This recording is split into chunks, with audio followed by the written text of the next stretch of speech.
La ministre de l'Éducation, Sonia Lebel, a répondu ceci à une question d'un parti de l'opposition.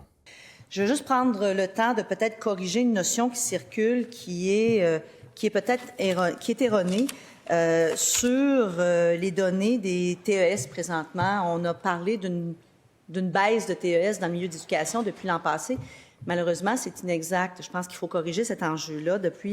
Si on compare les données du 25 septembre 2024 au 29 septembre 2025, bien, les postes sont stables et il y a même moins de postes à pourvoir en matière de techniciens en éducation spécialisée cette année qu'il y en avait l'an passé. Ce n'est pas la réalité.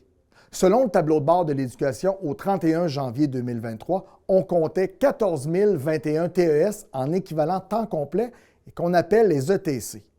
Ce nombre a augmenté progressivement jusqu'en septembre 2024, puis encore jusqu'en mai 2025.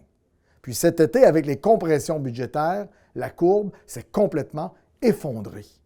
Et même si quelques postes ont été ajoutés depuis, nous ne sommes toujours pas revenus au niveau de l'an dernier.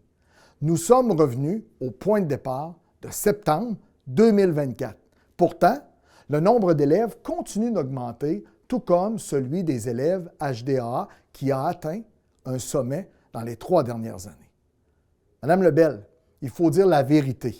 Les budgets ont été coupés alors que les besoins explosent. Sur le terrain, les gens sont à bout de souffle. Ils ont besoin d'aide.